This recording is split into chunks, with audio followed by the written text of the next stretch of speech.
Welcome, everybody, to the Wrestling Fans Insight Podcast. I am your one of three co-hosts, Brian, the Hype Ballard. We're getting into, if you want to talk about AEW Dynasty, you're in the right spot today with us. And if you guys want to also talk a little bit about the Wyatt family possibly coming back, we're going to get into that segment and also a little mock draft preview as well. With me, we're going to have our two other hosts. We have Carlos. Carlos, how you doing today?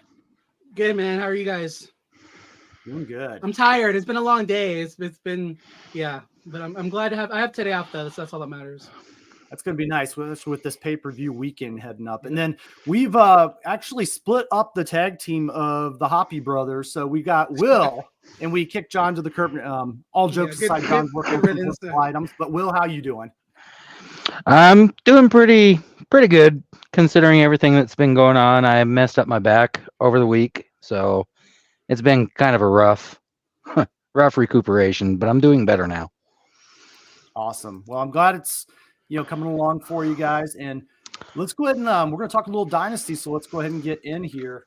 We're going to cover the 0 hour real quick with our normal previous predictions. So first matchup is going to be Trent Beretta versus Matt Sydal. And Will, go ahead and take the start for us on your thoughts and prediction. So my prediction obviously is going to be Trent Beretta because that's going to further carry on the story. Not really into the whole Trent Beretta versus Matt Sydal. I think it would have been more interesting had they done a three-way match instead of splitting up Orange Cassidy and that feud that they've got going on. I think it would have been cool to see, all the best friends taking on each other. But it should be an interesting match. We know Matt Sydal is a killer performer. Absolutely. And you bring up an interesting point there with all the best friends taking on each other. I like that angle. Carlos, let's get your thoughts and prediction on it. I'm sorry, I was setting the post on the next. So just the opening match with Trent. So let me ask you guys this question. Would you be more interested in this match if it was Trent versus Danhausen? Yes. And I'm asking this question because Danhausen has a history with Orange Cassidy. I don't understand. Like, I'm so sick. I guess like Matt Sydal is like the new Brian Cage of the week, or the month, besides the other one that will be in the 0 hour. But it's like they like Tony Khan again. Like going, and I want to go off the whole rabbit hole, but it's like get these guys back in the fold. Like to me, like Danhausen, he's not on TV right now because he's not being utilized, and he's upset about it. Well, like you pay the guy for a reason, be a boss, and bring him in to fight Trent. Like to me, that makes total sense. Have Trent take out Danhausen, and that makes Orange Cassidy even more mad. To me, it should be against somebody who's kind of in that, like Jericho talks about his little vortex, like the Orange Cassidy vortex, and that would be Danhausen. To me, it's just the whole booking of this just upsetting to me. I don't understand one supposed to care about Matt Sydal when he's been regulated to losing on Ring of Honor, but now all of a sudden you need him, so you bump him up. But yeah, definitely Trent's gonna win this match. Sorry. No, it's perfectly good, and I love the discussion there. For me, I am going to go with Trent Beretta. And again, I kind of like what you guys just said. It's not a match I really care about, and I guess it's on the 0 hour, so we're really not supposed to be overly invested.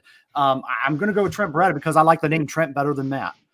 So. And all this too, just in that context too, I guess Matt Sydal is from St. Louis, but have him earn the match though just doesn't make any sense. It's like, so you're gonna bring him in to lose? That doesn't make any sense. Again, whatever logic you're gonna throw at me, I'm gonna shoot it down for why this match is happening. Yeah, so I think we all three went with Trent, and we all three agreed that we would like to see something a little more. But let's get into our next 0 hour match. And it's going to be a match of Orange Cassidy and Shibata versus Shane Taylor and Lee Moriarty. Thoughts and predictions on this one? So I'll start with you, Carlos. Again, so to backtrack what I said, usually I do a space on Wednesday nights after Dynamite just to let the group. I'm going to move it to Mondays now because I just don't really feel inspired by Tony Khan's booking right now. But again, it was to me like, and the reason why I said that is I was all set to do the space, and then when I saw he was booking Orange Cassidy against Shane Taylor, I'm like, why do I care about this match? It's because again I just saw Shane Taylor lose the hook on Saturday, so why am I interested in seeing him in another match when they have such a big roster? But then when Trent attacked, it was like, okay, now, but again, just still doesn't make any sense to me. But yeah, this is definitely gonna be a win for Orange Cassidy and Shibata. Nice. Will, go ahead. I actually have to go with Carlos on this one. Again, both of these matches in the 0 hour make no sense to me. They're not doing a whole lot with Shane Taylor and Lee Moriarty. Orange Cassidy is going to be the winner. I'm with you guys as well. Orange Cassidy and Shibata for the win. Shane Taylor, like to Carlos' point, we just seen him lose to Hook and get choked out, right? It was Battle of the Belts. And also, just so like what investment is there? And, it's nothing against Lee Moriarty either, because, I've seen him at house shows and he's fun and he's good at interacting and stuff, but there's just too much star power on the other side with Shibata and Orange Cassidy. So definitely an easy win for them. Let's go ahead and we'll start with the other match here in the 0 hour, which is going to be a little more interesting. It's the AEW's World Trios Championship versus the Ring of Honor World 6-Man Tag Team Championship. The winner takes all in this matchup.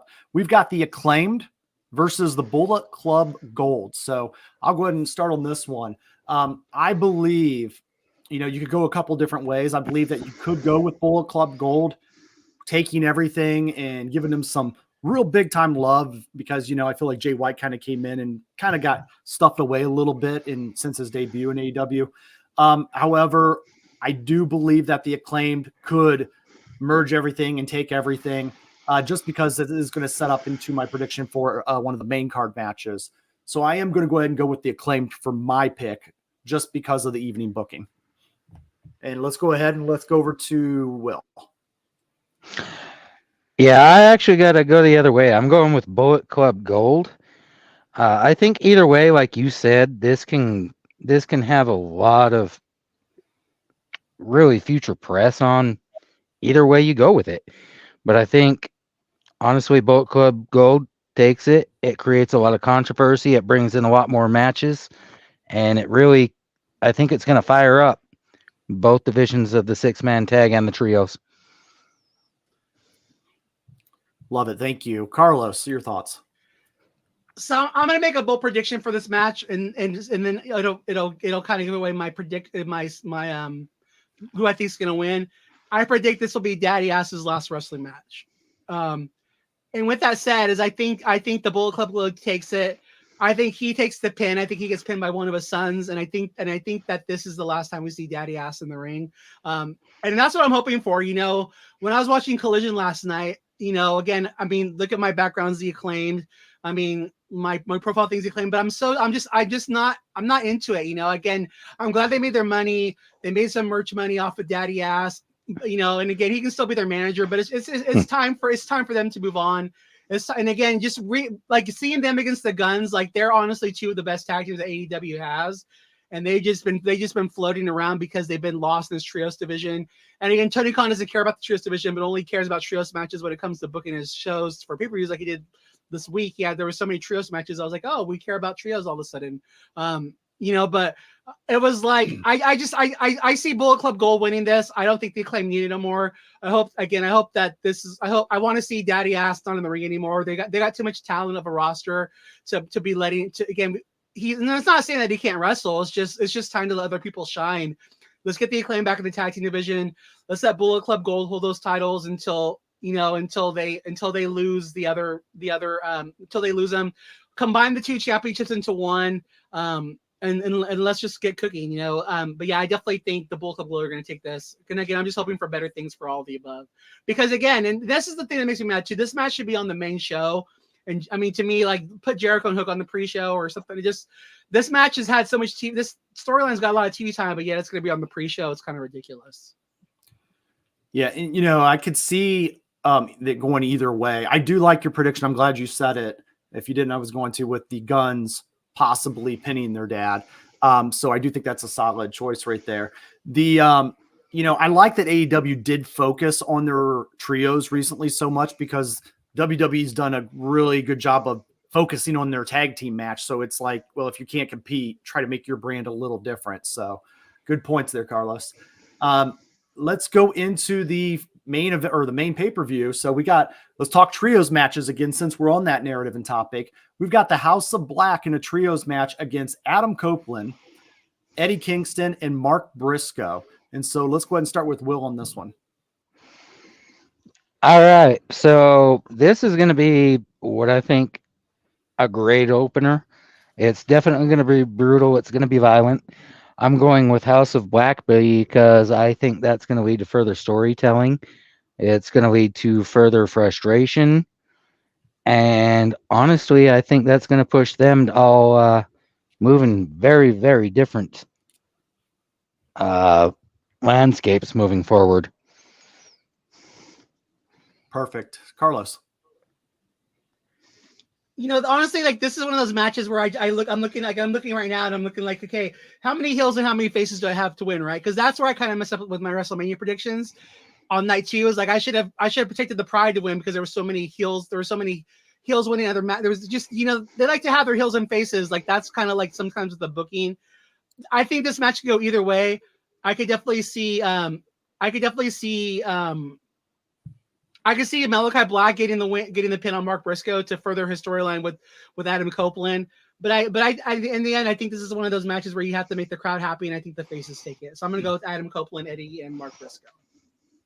All right. And for our last pre-show, Davey had Bang Bang Gang for the win in our chat. What's up, Davey? Thanks for joining us, Davey. For me, I am going to go with the House of Black for this one. This does kind of lead into why I picked the Acclaim. I feel like that could be a natural next trio's main title defense, and especially with some Brody King having some Ring of Honor history in there, and it'll be interesting how they kind of merge everything together. But I am going to go with House of Black for that reason of having those teams meet up. Let's go ahead and you guys mentioned about Chris Jericho earlier and how he should maybe be on the 0 Hour, but we are going to have him on the main card here with a FTW championship with those FTW rules against the champion Hook versus Jericho. Carlos, go ahead and start this one. So this is again. I think it's fun, sometimes it's fun to make wild predictions. So on this matchup, here's what I'm going to predict. I'm going to predict that Sammy Guevara comes back and he's going to save Hook from the Jericho vortex. And I'm going to predict that Hook and Sammy just beat the living hell out of Jericho, and we get him off our TV for like 4 months. So I'm going to go with Hook for the win. And then hopefully my fruition comes true because I'm tired of Jericho. All right, I will take my prediction here. I'm hesitant, and part of me wants to go Jericho just because it's such a heel move to put an FTW championship on a non-Taz family member. And Jericho could be the guy that could really own that. However, I will go with Hook as well. I think this, Jericho is very good at helping build up the right young talent. He did it with MJF, and he's done it with a lot of guys, and that's what he's there for. And so I do believe that Hook is the next in that line, and I feel like this program will lead to a Hook win here. Will, what are your thoughts? Yeah. This has been actually pretty interesting. I like how they've done it. It's just been straight cut and run. I'm going to go with you guys. I'm going with Hook. I think Jericho's getting to the point where not only is there some controversy back there, which all of us have really paid attention to, aside from that, he's really, really good at putting people over, and I think he's just going to be a future star when it comes to pushing promotions. All right. And then, Davey, you had Hook for the win as well. So it looks like we are going for the landslide here. All of us saying he's pushing Chris down his own vortex. Yeah, so he's kind of going where I'm going. I like just get him out of his own vortex. Oh, nice job. Next up, the AEW TBS Championship House Rules match. Julia Hart, champion, defending against Willow Nightingale with Stokely Hathaway. So let's go ahead, and that's going to be me that's going to start this one. So it's interesting. Is Julia Hart, is it her time to give up this title and move on? That's really the question here. I am going to go with Willow Nightingale to capture this title. And, it'll be interesting to see if Mercedes Moné kind of makes an interference here or what kind of happens from there. But I'm just going to follow my gut on this one and say that Willow Nightingale does take the TBS championship. And I think it's probably about right for Julia to move on to something else. Let's go ahead to Will. I think it's going to be Julia. I do believe that Mercedes Moné is going to get involved. I think she holds on to it to make it a complete House of Black victory for the weekend. Willow Nightingale does not need this title to make herself relevant. If anything, she should probably be pushing more towards the AEW women's title. Okay, awesome. Davey in our chat's got Willow Nightingale for the win, thereby setting up a rematch with Mercedes, which could also lead to Stephanie at Forbidden Door. Nice, thank you. Carlos, go ahead and give your thoughts. I'm in the same mindset of Davey. I think Willow's going to win this match to set up for her versus Mercedes, because again, you got to remember Mercedes gets the winner of this match, and I think that it's going to be Mercedes and Willow. I think it's unfortunate because I feel like this just to me feels like very WWE booking, and what I mean by that is you have somebody who Julia Hart who's got herself over, is such a good wrestler, and now it's like her feud's going to come to an end. Her title reign's going to come to an end because now we got Mercedes, the bigger star that we need to put a title on. I just think it's unfortunate. I really wish that they were going the way that they did with Jon Moxley. I wish they were putting like the IWGP Women's title or even like Davey was alluding to, like the New Japan Strong Women's title on Mercedes, and having her defend that in AEW, like you have Jon Moxley about to defend the IWGP Championship there. I wish that Julia wasn't getting. I just wish, again, if Davey says it's true, Julia's banged up, then it makes sense. But I don't know. I wish it was someone else getting. I just wish if Julia was losing, I wish she was putting someone else over on the brand instead of Mercedes. Like I said, again, I think Mercedes would have been perfect to do what I just said previously. But yeah, I definitely think Willow's taking this match. Yeah, just to add a little bit to that, and then can move ahead.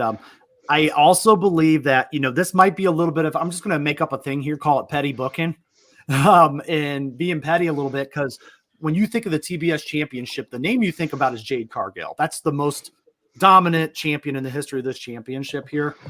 So I almost wonder if this is AEW's way of trying to sneak Mercedes into that championship so her name is a little bit bigger and synonymous with that than a WWE star. So just a kind of random thought. That's a good thought, though. We're going to call it petty booking, right? It is petty, but it could happen. Tony Khan's petty. I mean, thank you guys. Look at 2 weeks ago. Example A, 2 weeks ago on Dynamite. Up next, we got another mid-card title. It's the AEW International Championship. Roderick Strong versus Kyle O'Reilly. Carlos, go ahead and let's get thoughts. I think Roderick Strong carries this title. Again, I've already talked about it before. I wish it was Roddy and those guys going after the trios championships. I feel like all this is backwards. I think Wardlow should have this title. I don't see Roddy losing the title yet. I love Kyle O'Reilly. He was one of my favorite wrestlers. I just love when he does his little air guitar. But I just don't think it's time to take the title off Roddy yet. I'm gonna go with Roderick Strong to keep the championship. Nice. Let's see. So I believe I'm going to go with Roderick Strong as well. This matchup, I know it was on Battle of the Belts, or they set this up really last week, and I was a little bit, felt like the match was kind of worthless they had, and they just kind of used it to set this up. But the Kingdom stuff just really, to me, is a little bit, I don't want to say dead, but it's a little bit dead, and they're badly missing Adam Cole, right? And so Roddy Strong's trying to hold this all together. And the way you do that is you don't take this title off of him if you really want him to look somewhat important. So they're playing the old best friends angle here. So my pick is going to be Roddy. Will, how about yours? I'm actually with both of you for every reasons you guys already mentioned. I'm going with Roderick Strong. All right. And then we have, thank you. And we have Davey. Roddy retains here. It's too early to run in the story with Kyle for it to be switched up yet. I agree. So it looks like in the nature of the NBA playoffs, we got a 4-0 sweep here on this one. So like the Nuggets are going to do the Lakers. Right. Maybe. Up next, we have so we go from the international title to the continental title, and that's Okada versus Pac, which, Pac just is one of those. He seems to get injured every so often and then goes away for a while and then comes back. And so, but they love pushing him. So, there's definitely a good relationship there. Let's go ahead. And last we started with, I believe it was Carlos, or no, myself, right? Yeah. Okay. So Will, let's go ahead and start on this one. Okay. I just think there's a little too much force going on behind Okada right now for them to just kind of take that away. I'm going with Okada for the win. Nice. Davey's got Okada here, but the match should be off the charts really good. I like it. Carlos. So again, this is one of those matches. This is again seeing this card here as this match here is why I really wish like Tony Khan would do a brand split. They have such a good talent, and again, I love the build up to this. I really think I think they showed their cards, because again, it's kind of like it's like wrestling booking 101. Who the FTR and Pac went over last night on Collision, so that means they're losing today. So and again, I want to give flowers their due. I think having Okada be a heel in AEW is fabulous. I think it's great booking. He's such a cocky the way he does his facial expressions, he just plays a cocky, arrogant asshole so well. I mean, him and Ospreay are both, they're right there for me as much as I'm enjoying both those guys.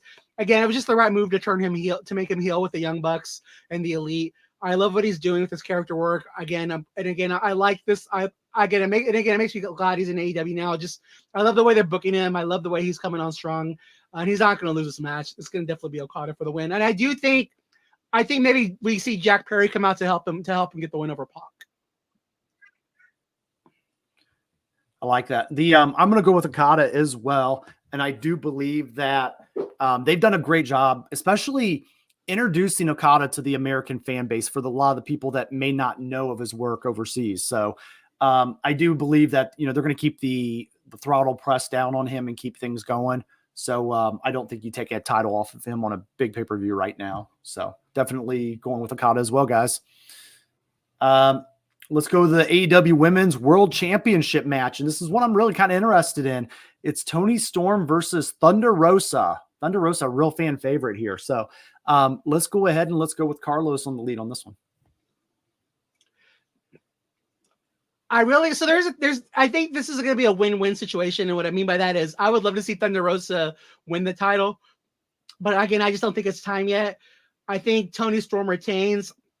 But with Thunder Rosa's loss, the thing that I think is going to be good about this is that we're going to see a feud with her and the virtuosa Deonna Purrazzo. And I think I think for AEW, that's a big win. Like having a secondary feuds going on in the women's division that doesn't revolve around the title is a good step for this company. And so in the end, I think Toni Storm retains, but it's also going to be a win-win for the fans and for the division, because I think we'll see a nice feud going on between Thunder Rosa and Deonna Purrazzo coming out of this match. I like what you're doing there. I definitely am going to go with Toni Storm with the retention as well. Thunder Rosa, again, it doesn't hurt her credibility at all taking a loss on this one, and it helps build Toni Storm even a little more for her to lose to the right opponent, and that could be, like you said, a Deonna Purrazzo. So that is going to be my pick as well. Davey in our chat, he's got Toni Storm retains and all about the Mariah story that carries as she gradually takes over and then takes over the title. I like it. And then, Will, did we get your thoughts on this? Guess I'm the odd one out. I'm going Thunder Rosa. I do believe that Carlos is right, that there's definitely going to be a feud between Purrazzo and Thunder Rosa. I think people are tired of the whole Toni Storm gimmick right now. I know I'm not a fan of it. But it's very NXT though. I thought you would love this. No. So in other words, it's timeless, as in time just keeps dragging for you when you see it. Yeah. All right. So we've got a little split on that one. We're getting into the final three here for this AEW Dynasty. And up next is going to be the ladder match, the final ladder match with the AEW World Tag Team Championship Tournament. We've got Matthew Jackson and Nicholas Jackson, the Young Bucks versus FTR. And let's go ahead and let's start with, I believe we're going to start with Carlos in this one, right? Or you started last one? I can start this one. I think you did. Sorry, last one. But I'll start first. On the Okada, when we do the Ospreay and Danielson match, I would like to go last. I want to hear your guys' thoughts before I get my final thought. But for this match here, I think it's the Young Bucks' time to go over. And I think if you're gonna believe again, for me, again, I think the Sting match went the right way, but even then and again, it was just the right way to do that. But again, don't think you can have these guys' characters lose two big matches like this and have still fans be invested. Excuse me, even though it's AEW and the fans will still be invested. I definitely think the Young Bucks win this match, Matthew and Nicholas. But again, it's just a good reminder of yesterday too, when I was watching this trios matches. Man, the FTR used to be so hot, and it's just, I feel like they've gotten to their own way with the way they've done their own booking. But to foreshadow, I think we'll see the Elite be stronger this week, and what I mean by that is I think we get a heel. I think either what Davey's saying here, because Davey's saying the Bucks win with the help of Jack Perry, as they foreshadowed a bit last night. I think that could happen. I could also see the Motor City Machine Guns come in and help them win too, and have them kind of have them come in as heel tag team, being grateful to the Elite for giving them the biggest contract they ever got in their wrestling careers. And then you have a feud with them and FTR, and again, I can see those guys feuding for 3 months and be happy with that. But I definitely think the Young Bucks win this match. All right, I am also going to go with the Young Bucks in this match. I think what you alluded to earlier, everything being kind of set up last night with FTR and Pac going over. Yeah, that kind of ties in a little. Also, let's have a little bad fantasy booking here. Let's have Gene Snitsky come out with Jack Perry saying it wasn't his fault. And so, what the fuck? You can do the all right, in all seriousness, just a little fun there. I do think the Young Bucks do take this, and I do think we could see some Jack Perry joining them as well. Will, thoughts on the Snitsky angle? Go ahead. First things first, get Schnitzy the fuck out of your mind. Booker of the year, Brian the Hype Ballard. Absolutely fucking no Schnitsky. No. All right. Okay. You guys said some interesting things. Every single time these two teams face each other, they try to call it the final match. I don't believe that. I think they work so well together that it's a dynamic they just can't let go of. I think they're pushing for a perpetual rivalry here, which is going to lead to the Young Bucks victory. Nice. So it looks like we're all aligned. Another sweep here. Yeah, I do think there's a little more to tell, but I do think that they can't just, give the CM Punk guys the win here. Again, call it petty booking, but all right. So we've got the Bryan Danielson versus Will Ospreay matchup, and Carlos, you wanted to go last, correct? Yes, please. All right. So I'll go ahead and I'll start out this one for us. Plain and simple, I think this has the ability to be, and I hope I don't jinx myself here or tempt fate. I think this could be a match of the year candidate. All right. So I'm hoping this matchup turns out like that. I'm trying to not give my expectations too much, but I do think these guys are going to be able to cook really well. I believe that the right call will be to let Will Ospreay win this match just to build him further in 2024, because I do see him becoming a world champion in 2024. With that being said, though, Bryan Danielson, nobody's going to, get mad if Ospreay takes a loss to Danielson, because Danielson is a legend. So it doesn't hurt either guy to take a loss here, but I just think there might be a little bit more to build. And I know AEW is all about building their guys who they feel are going to be part of the next 5 years. So that's going to be my pick, is Will Ospreay. Will, let's go ahead with you. I'm with you on this, mainly because there's really no reason to put Bryan Danielson over at this point. What he's been working on is helping put other guys over. Ospreay is definitely the up-and-comer, the rising star, the person who should be taking over the industry. I'm going with Ospreay. All right. Davey in our chat also says Ospreay gets the nod here, and he goes in an easy match of the year contender. So thank you for the comment. Carlos, go ahead. Let's get your final thoughts. So I have a quick question for you guys. So if the booking, if it goes like how you guys are predicting that, who's Ospreay's next opponent going to be? For you, who does Ospreay fight at Double or Nothing? They could do a return match with this, but however, man, who I would love to see, but I just don't think it's up there yet. I mean, I would love to see Ospreay versus even a Jay White match. I would love to see a couple different things there. There's so many different routes, but I guess I haven't looked that far in the future yet. Will, what about you? That's kind of a tough one. As far as anybody being on Osprey's level right now, really the only one is Bryan Danielson. But I wouldn't mind actually seeing a contrast of styles and see Moxley take on Osprey. I like that. And one more question: if this match ends up being a draw, do you think people are going to shit on it? Yeah. You know, they will initially because that's the internet. How much they hype the match up? Yeah. Right. And that's just the world right now. We're in the social media. Everybody reacts now.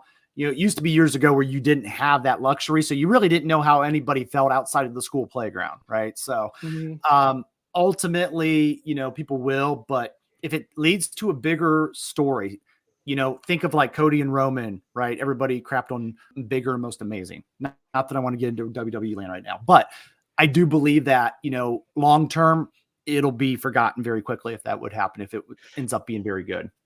And the reason why I asked it, because again, I'm going back and forth, and I'm still kind of going back and forth, and I made my decision. Because to me, I feel like if Osprey beats Danielson today, I think they run themselves into a problem of how do you hold off on doing Osprey and let's say Swerve or Joe next month. And again, to predict a little quick thing, I think if Swerve wins the title off of Joe, which is I'll spoil, that's my prediction. How do you hold off from not doing Osprey and Swerve next month at Double or Nothing and having that match? Just really quick, David said Osprey is likely to split from Don Callis. You may end up seeing Empire versus Don Callis for the match at Double or Nothing. Again, for me, that's the biggest thing. I think the money is in Osprey winning the title at All In London. And I feel like you got to do something to cool that off a little bit. And for me, like, I'm just kind of trying to think of what's going to be his next match. And that's why I asked this, because I do think I think this is the first match on the card. I think we see a draw, and that's why I asked, because I hope Tony Khan doesn't do it, but just looking at how he booked Danielson versus Hangman, how he booked Danielson versus Omega, it's like he's too chicken shit to like let somebody take a loss sometimes. And so I was kind of like wondering what they do. And so with that said, I think I'm going to go with Danielson on this one. And I think the reason it's kind of allude to what Davey's talking about is I think that Don Callis is going to interfere in this match somehow, and he's going to cost him the win. And then that's going to cause a split up between Osprey and Danielson. I mean, but Osprey from the Don Callis family. And I do think that we get the rematch of Danielson versus Osprey at Double or Nothing. And then I think maybe we get and I think eventually we get like a rubber match like on the Dynamite leading up into All In to see who's going to fight the champion at All In. But I do think at Forbidden Door, I do think it will be Don Callis bringing someone in for him to fight. So that's why for me, I just think if they go with Osprey, it's going to be hard not to justify why he's not going to get a title match at Double or Nothing. So that's why I think in a surprise victory, Danielson takes it, or we get a draw. So your pick is going to be Bryan Danielson, correct? Yes. Okay. But I want half a point if we get a draw. Petty predictions. We have Forbidden Door from Davey. IWGP, Will Ospreay versus Nick Nemeth. Yeah, as a hired gun, that could be a fun one to see. It is interesting. And the way you guys are talking right now, I could see a natural progression be Will Ospreay to Jon Moxley just because of his alliance a little bit with Bryan Danielson. So that would be a way to possibly delay the feud or even go into a tag match where Ospreay has to find some backup. So, and I just feel like, go ahead. Sorry. Oh no, go ahead. Yeah.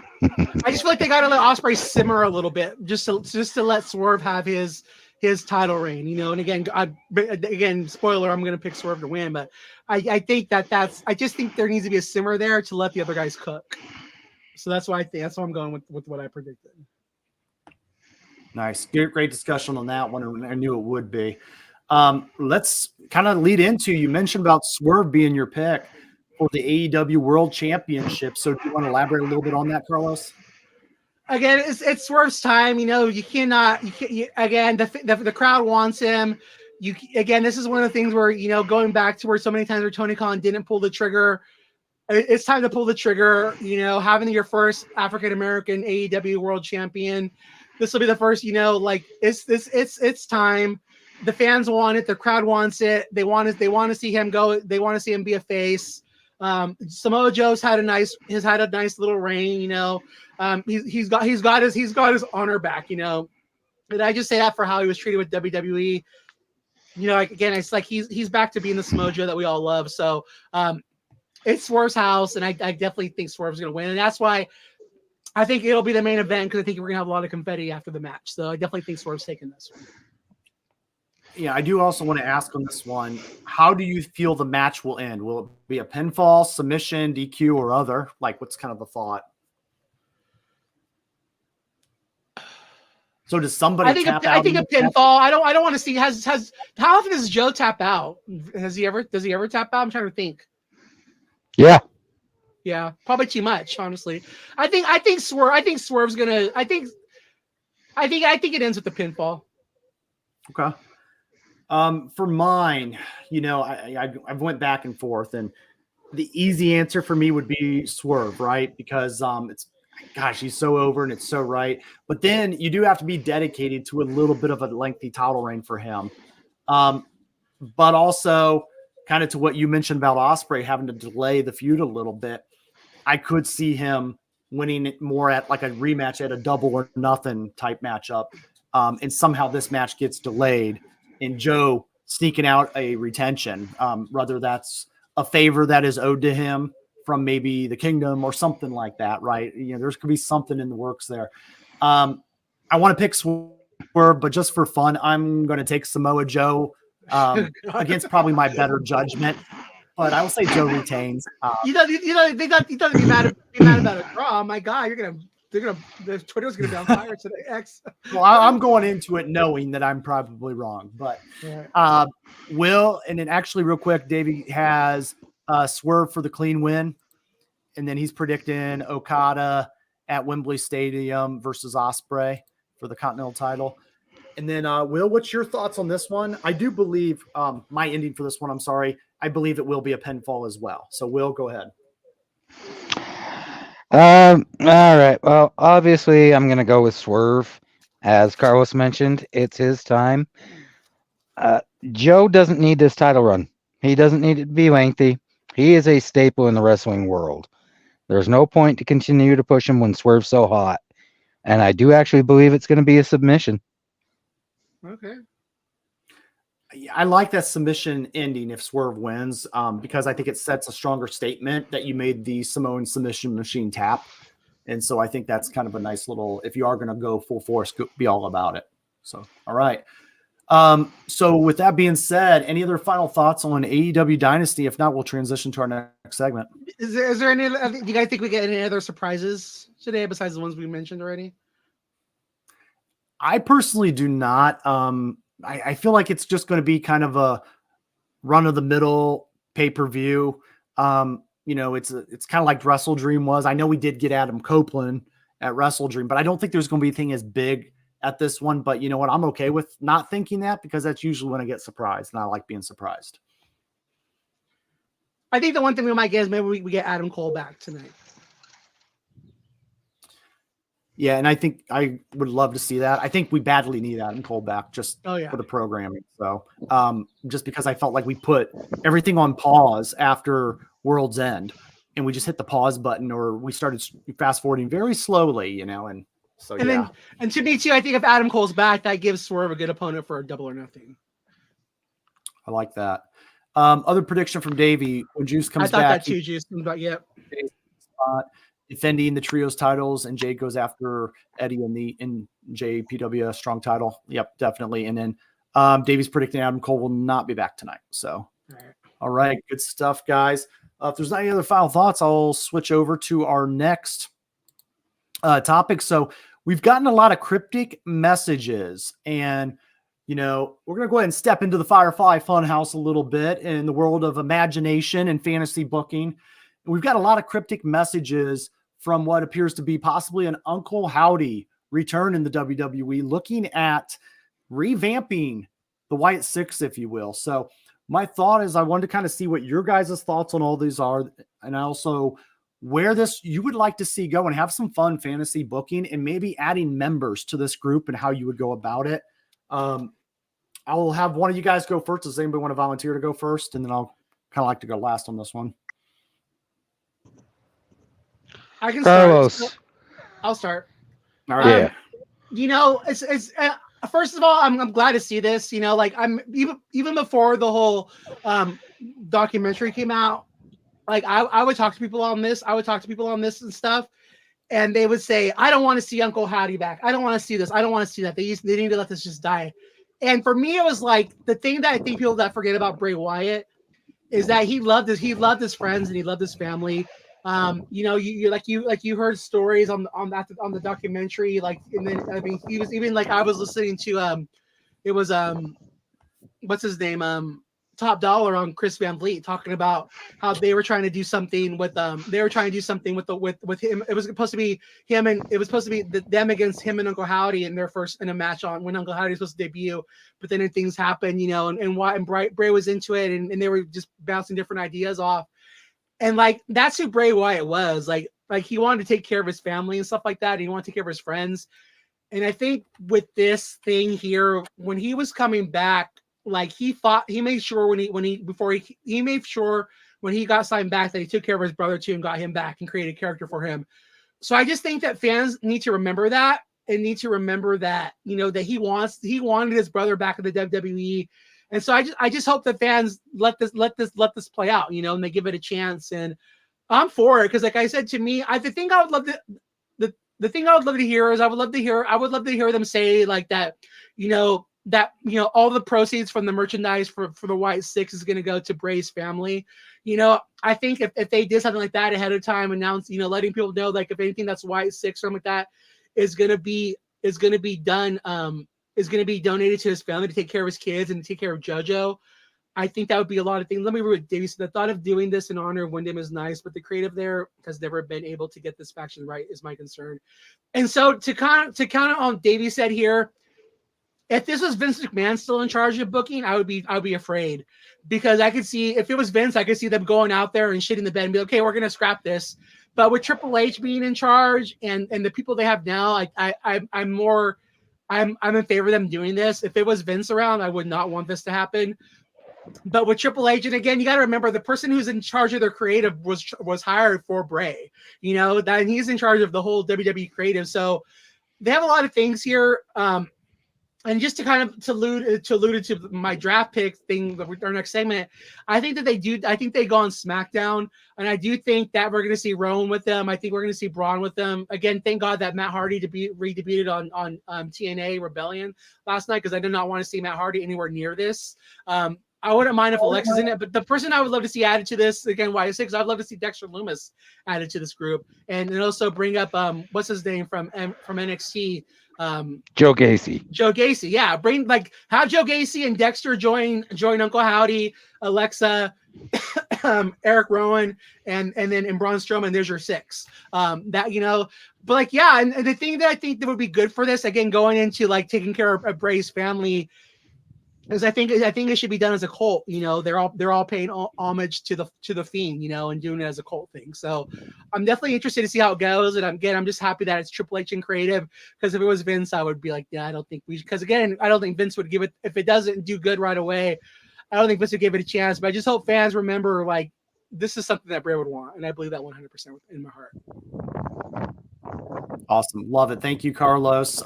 Will, your thoughts on it and possible people you'd like to see? Oh, that's kind of hard to say because Carlos kind of took it out of my mouth. Everything he said rings true. I want to see the same exact three people come in. The time for Alexa Bliss to come back in, which we know she's working on, is just prime for this. All right. Thank you. For me, I think you guys are hitting a lot of good points with it. This is going to be honoring, right? Like you guys said, and honor these characters. And the thing, the people that maybe, let it marinate, let it cook a little bit. But I always say, keep in mind the type of character that Bray Wyatt was. It was always a spiritual character. And with his passing, and even honestly, Luke Harper's passing, there's a way to still be connected to these characters through the art of this current story arc with Uncle Howdy. And they've always in their characters talked about, serving a higher power, right? Which could end up being this Uncle Howdy character in the background. So I do believe that, with that and it having those, spiritual tendinalities to it, I believe the lantern can be the way of honoring that. Almost like think of Undertaker in the urn, right? He was always worshiping the urn, always. So that lantern can be a part of this. And I believe also, the characters that you involve in it, and you could take the story a couple different ways. It would be easy to grab Braun Strowman and Eric Rowan, right? I mean, I think everybody predicts that everywhere. But you could also add Alexa Bliss back, like you said. And then Joe Gacy, the Moth from the good old Lucha Underground days, right? Or maybe he's the Firefly, right? But I'm going to take more of a Charles Manson type, spiritual version of this. And I'm going to say, okay, he adds in Alexa Bliss, and again, fun fantasy booking, adds in a Nikki Cross, who was always a little bit out there, a little out of her mind.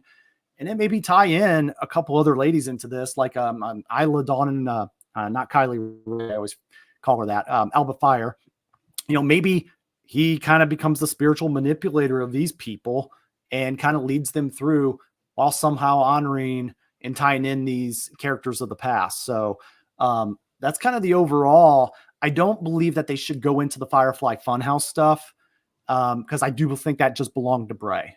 But I do believe that, Bo Dallas, as David mentioned, playing the Uncle Howdy character, has a way to make this his own version to where people aren't comparing it constantly to what was already done. So any other final thoughts on this one from you guys? And have you guys seen that Eric Rowan has canceled his independent bookings? I have not. So that's good news there. So yeah, that's why I say like they're coming. So Eric Rowan he was booked for a couple independent shows, and he's canceled all his independent bookings. So again, he's definitely coming back in. Again, for me, like if you would have asked me a year ago to have Braun Strowman here, I would say no. But again, if these guys want to try to pay homage to Bray, pay back for everything he's done, they want to try to keep this going. Like again, it was going to benefit his family and everything else. I just really hope people just give this a chance and let it cook and give it a chance to go off. Because if these guys want to sit there and try to continue his legacy, then I think they have the right to do that. Love it, definitely. Will, any final thoughts on it? Nope. All right. So thank you guys for having the discussion. It's been something on my mind in the last week, and I've just been digging into these cryptic messages and, having fun with chasing the QR codes down. So, which I just love about characters like this because they make you think and go a little bit beyond the surface. So I do want to, turn it right over here to Carlos. We've got the mock draft coming up with WWE. And last year, if you guys remembered, for long-term watchers of the show, we did a full-on mock draft where we broke up into teams, and I won't say who won that one, but we whooped their ass. we definitely broke up in the brand split and did everything at all sorts. But we're going to do a little more shrunk-down version of that this time. So Carlos, go ahead and kind of give us the layout and the rules here. So I want to just do a little mock draft here. And again, for me, I think the fun thing with this is having NXT be involved in this. So again, and just for storyline reasons, I just either pick 5 groups, 5 factions or tag teams or whatever 5 entities you want to go from SmackDown to Raw, whatever 5 you want to go from Raw to SmackDown. And then also from NXT, let's say that the way again, we don't know that let's just say they're going to get some supplemental picks, right? So people get drafted from their brand. They're going to get people that they get to draft over. So in the spirit of that, I want to hear maybe 3 people that you would move from the main roster to NXT to help out that brand as they're gonna be going over to primetime TV with the CW network. So I can start us off real quick. And again, and the way they usually do this is they usually have big things going off, and they have like only certain people are allowed. I hope for sake that they just do like they used to. It was like the shake up thing, and you only saw certain characters, and they're not having to draft the whole rosters. But if they do, they do. So with that, to start us off, and again, you guys give your pick. I'm going to in there wrong. All right, and then are we rotating, or do you want to give like? Yeah, let's just No, we can rotate. We can rotate picks. Yeah. Okay. So why don't you go gonna for do. So you want me to, we'll do one Raw, one SmackDown, and we'll go back and forth with Raw and SmackDown. Then at the end, we'll give our supplemental picks for NXT. How's that? All right. So for me, so I'm going to give you a Raw pick. Yeah. All right. So my first transition over to Raw is I'm going to send Randy Orton over there in my pick. I feel like one is a main event household name. I feel like he has a lot of fresh feuds over there and he would gel well with the history with Drew McIntyre that he has, in addition to some fresh feuds with Damian Priest, et cetera. And he can kind of fit into anybody. And I feel like Raw is going to need that glue guy. That's a main event glue guy that leading into the next Flicks deal January of next year. So I'm taking Randy in that pick there. And with my pick too, the reason why I moved the Bloodlines is I think that we see Jimmy and Jay get reunited. And I think that there's subtlety that you don't mention Roman yet. You just mentioned the Bloodline. But then I think once we get Jimmy and Jay versus Solo and Toa, I think eventually that's where we see a Jimmy and Fatu come in, and then they're kind of underdogs until Roman comes back. So I just think with the Bloodline going Raw, I think it freshens them up, gets them away from Cody, and I think it's something good for Raw and for Netflix going into the next year. So that's why I thought the Bloodline should move over. Nice. So we're at Will, right? Yeah. Yep. I'm going to call Sheamus going to Raw. Staying on Raw, then he's already there. What? He was there. Like he came back last week. He's on Raw already. Is he? Yeah. Well, that's okay. He's just recently returned, so we can just establish him on that brand. That's easy enough. Oh no, I got more picks. Okay, So cool. Give another one then. Oh, definitely. I'm gonna definitely go with Jimmy's coming over to Raw to join up with Jey Uso. All right. Do you think the whole Bloodline's gonna go over like I did, or do you think just Jimmy? No. I think for now they're gonna be split up.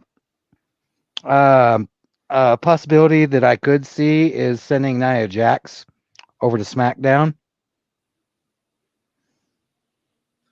All right, so let's go. So let's start with SmackDown. So let's start with your first pick to go to SmackDown. We'll start with you. So you want to go with Nia Jax? Yes, sir. All right, and Brian, who's your first pick for SmackDown? All right, so this one, your jaws may drop a little, but I feel Rhea Ripley can make the move to SmackDown. I would not have done this because I don't move champions in my draft. I just don't like moving champions all around the card.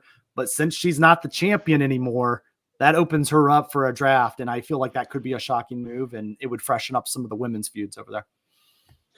And it's the thing that I feel like with and again, like to go back to what Cody Rhodes, and I feel like my fans need to realize why he's so important, is it's so hard to have over baby faces, and that's something like when I was looking at the Battle Royal for the Raw title or for this WWE women's, not for the WWE, for the women's world title this week. There's so many heels, and it's like, and so I feel like just and again, I think that's why I think with Rhea coming back, I think she stays on Raw because she's gonna be such an uber baby face. But again, I do like your pick.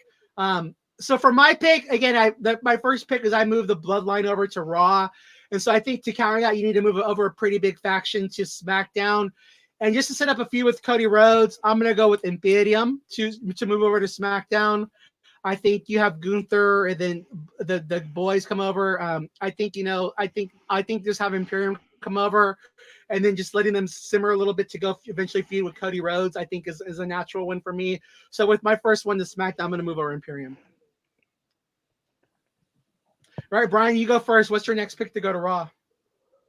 All right, so my next pick to Raw is going to be Braun Breaker. I feel like you get one of those Steiner names up there, and then again, he's a younger up-and-comer, possible future main eventer that could really come and make an impact. And again, I am leading into the types of talent that he would have probably good matches with. And again, with the McIntyres and the Ortons and all those kind of guys. So I feel like we would set the new guy up pretty well by taking Braun Breaker to Raw. And William, who's your next pick to go to Raw? Well, I'm going to drop some jaws on this one, and I'm going to throw out Cora Jade. All right. So Cora Jade gets drafted to Raw. All right, that works. Again, I would love to see that. If she's close to coming back, but I'd be okay with that one. Anything you want to add to it? I did kind of feel that thought as well, so I agree with you. I could see her getting drafted. How long is she supposed to be out for? I guess it doesn't matter. She can always do vignettes or whatever. So what Brian's oh, go ahead. Sorry. Don't know how long she's supposed to be off her, but I mean, she's already proven herself. She's definitely got a fan base. I think it's perfect to move her up. She doesn't need to get the NXT Women's Championship. Okay. That's the beauty of these picks, because even if they're injured, like, for example, Rhea, like I mentioned, that's great because let the fans forget she's drafted, and then now you have a surprise return that you forgot about. So I like those kind of picks personally. So my next pick, and again, going off of what Brian, like, I don't want to see like the tag team titles move or the world title or the women's title, just because they barely got established with these new championships. And I don't want to see them getting switched to brands yet. But I do think that when a champion switches brands, I think it's fun. And I do think this guy has asked to, he's already, when Triple H, when he was on his talk show, he asked to move to Raw. I think that's going to happen. So I think the next pick going to Raw and bringing the U.S. title to Raw is Logan Paul. I like that. I think it's a solid pick. Especially, again, I keep alluding to that Netflix deal, but you're going to want somebody of his influence on when he pays that much for entertainment. You're going to want to get as many eyes on that product as you can to show the ratings that he's a ratings drawer to people that are non-wrestling fans. And I just think too, I think having him over there on the Netflix side, it might, again, if I'm WWE and if I'm thinking like Endeavor, and I think if you're enticing him with that business partnership with Netflix, I think you might get him to wrestle more even. And again, he's dedicated to being there full time, but I just think he'll be more enticed to do more things because he's going to have an ulterior motive trying to get his own deal with Netflix. So I just think it makes all the sense in the world. Yep. And kind of to add to that, his brother Jake Paul signed that exclusive boxing match with Mike Tyson to be aired on Netflix this summer. Yep. So I think it all just makes sense. Yeah. Exactly. Corporate synergy. So I'll start the next one. So going over to SmackDown, obviously, if I'm going to move Logan Paul to Raw with the U.S. title, I'm moving Sami Zayn to SmackDown with the WWE Intercontinental title. And I just think too, I don't want Sami to get. I think Sami could possibly be going after a world title or something else for WrestleMania 41. I don't want to see him get sucked back into the vortex of the bloodline. And so I think moving him over to SmackDown with the Intercontinental title, and again, I already predicted the bloodline going to Raw. I just want to do that for his own character arc as well. So my next pick would be moving Sami over to SmackDown. Why don't you go next, William? Who's your pick to move over to SmackDown? Diamond Mine. All right. Man, you just scooped them all up. He took all the diamonds. I did. He took I like that. You're just like, give me all the diamonds. What is that? The Beard family that owns all the diamond mines in the world? Yeah. Scooped them in one scoop. Thoughts on that? Are you thinking tag team division? I'm thinking faction and tag team. And just to save time, I actually have the Creed brothers going. I just have the Creed. But again, why not all of Diamond Mine? So I actually have them going over to SmackDown as well. So that'll be a little spoiler and just kind of speed things up. I think they're also going to go over to SmackDown. So Brian, what's your pick? Sure. So this is going to be my next SmackDown pick, correct? Yep. Uh-huh. Yeah. So we've got so in the interest of time as well, I've got Gunther and Imperium all going. I actually picked those as 3 of my picks because thought we were picking each one individually.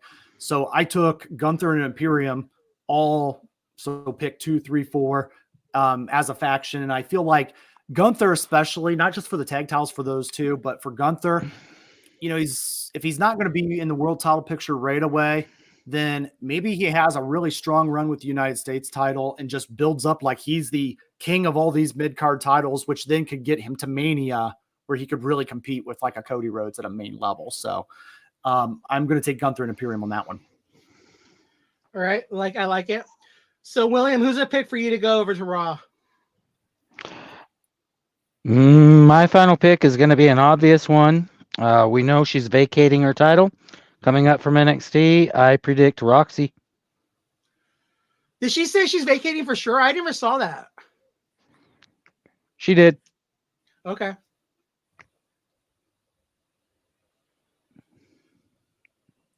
Brian? All right. So for Raw, I'm going to put Carmelo Hayes over on Raw. I feel like it is mellow time. Mellow is money. Not that mellow, but I do believe that Carmelo Hayes is going to be a good fit and add a good dynamic to the Raw brand. And there's a little history there with Braun Breaker that they could still have a little fun with down the road if they wanted to. So. And so for me, again, if I'm moving Logan Paul to SmackDown or to Raw, I'm going to move LA Knight, to go join him on Raw. I think with Cody Rhodes being moved to SmackDown, I think they need to bring up, and again, they have Rollins, they have Punk, but they're both injured right now.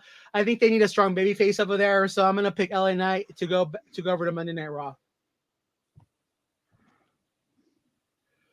And for other things too, really quick, I also had Nia Jax going to SmackDown. I'm going to share my last SmackDown pick, and then you guys can go with whatever ones you have left for SmackDown. I already said the Creed Brothers. The last person I think going to SmackDown. And again, if I'm moving Sami Zayn over there, and this person, it's already been rumored online that this person is going to be starting a heel faction with the heel Creed Brothers. So my last pick to go over to SmackDown is Chad Gable. All right. My last pick to go to SmackDown I had was going to be Trick Williams. One, because I believe Trick Williams will be a main event guy very, very soon. I feel like he'll build up, but I think you have to keep him away from Carmelo Hayes. So I took Hayes to Raw. I'm going to put Trick on SmackDown just so I can build him up and not necessarily on the big eyes of Raw that'll be coming up so they can. So are you keeping Dragunov in NXT then? Yeah, I actually am. Wow. All right. What are your thoughts on that, William? I'm actually going the opposite direction of Brian here. I picked Mello to go to SmackDown. Trick Williams, I believe, is going to stay in NXT to take out Ilya Dragunov. I believe Ilya Dragunov is going to move to Raw. I agree with those. I agree with that 100%. Did you have any more picks for Raw or SmackDown? Are you guys all done? Or I think I have two more to go on Raw. Yeah, I have three picks. Oh, go ahead, Brian. Go ahead and let's get them all out. Let's get them all out, and then we'll go to the NXT ones. So just go ahead and give the remaining ones you have left. Go ahead, Will. Go ahead, start. Go ahead, William. Well, no, mine have nothing to do with Raw or SmackDown. Mine have to do with NXT. So we'll say that. So save that then. So Brian, what do you have left for your draft picks? Yep. So my final two, I have Dakota Kai and Naomi both going over to Raw just to balance out the women a little bit. Thought I would add some various feuds. And then it looks like in our chat, we've got, go ahead, Carlos, if you had yours, and I'll get Davies here. He had a few. So for my picks, I think I'm going to prelude what I think is going to happen with NXT. I think we have most of Damage Control going over to Monday Night Raw. Because I think they need some, if you're looking at the things for the Battle Royal, there's just not a lot of strong women there. And I think SmackDown has an abundance of it. And so I think that Damage Control goes over to Monday Night Raw, and I think if I'm moving Bloodline to Raw, I'm also gonna have to move Kevin Owens there as well. So those are my final ones to move over to Monday Night Raw. Most of Damage Control and Kevin Owens. Like it. Davey had Carmelo Hayes, Wendy Chu, Roxy Perez, and the Wolf Dogs to the main roster in his main roster from NXT vibes. Cool. I like all those picks. So the next one, and again, I'll kind of go first, and you guys can share your thoughts. The people, again, I think for the call-ups, I think we get Carmelo, I think we get Dragunov, and I'm gonna go with like maybe a Elia Valkyria again. I also can see Roxy, but I'm gonna just say there's gonna be three people getting drafted from SmackDown or to Raw in the main draft, and so I think that NXT gets 3 supplemental picks. And so with that being said, the people that I would move over to NXT is I would move Asuka over. So I would remove Asuka from Damage Control because I just feel like she's kind of doesn't need to be there. And I think having Asuka go back there to NXT, giving her back like that kind of reign that she had before where she goes undefeated, and she just helps to help. And again, having her go over there to eventually feud with what's her name? Oh my gosh, I'm gonna brain fart her. Davey will Julia, having her go there to feud with Julia would make a lot of sense to me. So I would have Asuka go there. I'm also gonna move Shinsuke Nakamura back to NXT. I don't think there's anything left from the main roster. Again, I think him over there would be a big name to have, and I think he would add a lot of shine to NXT. And the final ones I'm gonna move over again. If I'm splitting up Alpha Academy, I'm gonna move over Chad. I'm gonna move over Otis, Tozawa, and Maxine to join up and join Chase University. So those are my picks to move over to NXT. Go ahead, Brian. Let's let Will go last since he's Mr. NXT. All right. So I like your Nakamura. I did not put him on my list, but man, I really considered it. So that's a really good choice because he's an NXT legend there. My 3 picks were Amos, just because what are they doing with him on the main roster? Might as well put the big man down there and let him throw some guys around. And then I have Shotzi Blackheart going back there again because what are they doing with her? Let her go down there, and if she needs to spend time with her family and do some personal things, that's fine. NXT is a better place for that. And then finally, I really like Shayna Baszler going back to NXT and snapping people's arms. So I feel like she can go back there, maybe find some friends, and then re-debut on the roster, in the future. All solid picks. I like it. Thank you. Will. Okay. First of all, I'd like to say my final thoughts to movements to Raw would be Cameron Grimes and Naomi. But moving on to NXT, Michin, Anderson, and Gallows to move over as a faction. Natalia to NXT. And I think they just moved Maxine Dupree way too early up to main roster, and she needs to go back. Yeah, I 100% agree. Sometimes they just do that. They grab guys like I think of Apollo Crews years ago. They just throw them up there because they think they're going to do something with them, and then it doesn't work. Great points. Davey had a couple in his NXT. Cameron Grimes, Mia Yim, Zelina Vega. You said Maxine, so that you lines with Will there. And then Piper Niven moving to NXT. And then he also had in another chat comment was Shayna Baszler as well. So we kind of echoed that. He's talking about Julia going over there. She's going to need like a lot of strong women to feed with. So that makes a lot of sense. Yeah. There it is. So great points, guys. Carlos, was there any other thoughts for the segment? No, again, I think it's gonna be it's just a fun time to be a wrestling fan. Again, just a quick shout out to Rebelling yesterday on TNA. They had a really good show. Santana showed up. Broken Matt Hardy. Again, I'm glad he's there, not WWE.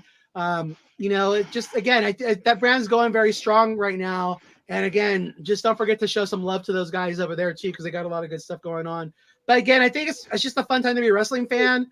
I'm hoping that with AEW again, I just hope that they could do some good storylines, because I'm at that point where I'm just like, I don't feel I know I'll be entertained with it, but I just don't feel the need to watch sometimes or pay attention, because it's like I know I'm going to get a good match all the time. I want a reason why I want to tune in every week. Love it. Let's get into shout outs and final thank yous. So Will, go ahead. I don't really have anything besides thank you to everybody who listens, everybody who's a fan. We appreciate it. That's pretty much all I got. Awesome. Carlos, final thank yous and your handles that way. Yeah, I want to shout out to William, for stepping out of his comfort zone a little bit and get going and investing in a headset, joining me last week on the space, joining us today again, just because, and shout out to John, who's out there getting his Class A license. But I'm just glad that William, we are a family, I'm just glad to see him joining us. And I'm glad that, again, stepping out of your comfort zone. I appreciate you a lot for joining us. Again, it means a lot to me, so thank you for that. Just a shout out to Heather and John both. Heather, hope you're feeling better. John, hope everything's going well with your Class A. Want to give a quick shout out to Davey. Follow him on X, Stampede. Let me just get his follow here really quick, guys. If he gives it in the thing, it'll be faster. Yep. And while you're grabbing that, I'll go ahead and again, shout out to the ones you guys mentioned. Also, guys, shout out to the 285 viewers right now watching. Thank you guys. This is the fans of pro wrestling, right? And this is what it's about, is us as the fans of pro wrestling being all about this. We got Davies there at Stampede Sports Select. Again, correct, been great on the Twitter Spaces, kind of having those nice in-depth conversations on those very late nights when I seem to be exhausted, and then also here in the chat. So thank you. And then that is going to be everything that we're going to wrap up with. And again, and just I'll be back. I'm probably going to do a space tonight after Rebellion or after Dynasty. If you guys want to join me, feel free. Also, I'll be back tomorrow night at 8:15, or I should say 11:15, 15 minutes after Raw, so 11:15 Eastern time, 8:15 Pacific, to do a space about Raw. We'll talk about who the new women's champion is going to be. But I'm going to be moving over to Monday nights from now on, and I'll still be doing spaces on Wednesday if I feel like I want to. If I feel what's the right word? Excited about what I saw that night. Was there, yeah. If I feel like enticed to do one because it was a great show, then I definitely will do some pop-up spaces on Wednesdays. So just follow me, leave those notifications on. My handle is at C to the LOS 77 on X, and also Conquer the No, and then on Instagram it's Rainbow Goodness _ Yeah, and just so you guys know, those Twitter Spaces, we our goal is to have meaningful content. I know Carlos does a great job with that. We don't want to just have, we always joke offline, we don't want to have the Beavis and Butthead type conversations in the Twitter Spaces where it's just just people laughing and giggling and not really knowing what to talk about. So all right, guys. Like what Brian said too is that when we do record a space, we do put it on all of our platforms. So it's a good way to get your opinion heard and a good way to get your voice out there. But that's why we do ask that you do come on there. We welcome all opinions, but just remember that we are going to release it later on. To the masses. Awesome. Well, thank you guys, and then we're going to call that a wrap, and we will see you guys back on Twitter X for the AEW Dynasty post show with Carlos. Have a good one, guys.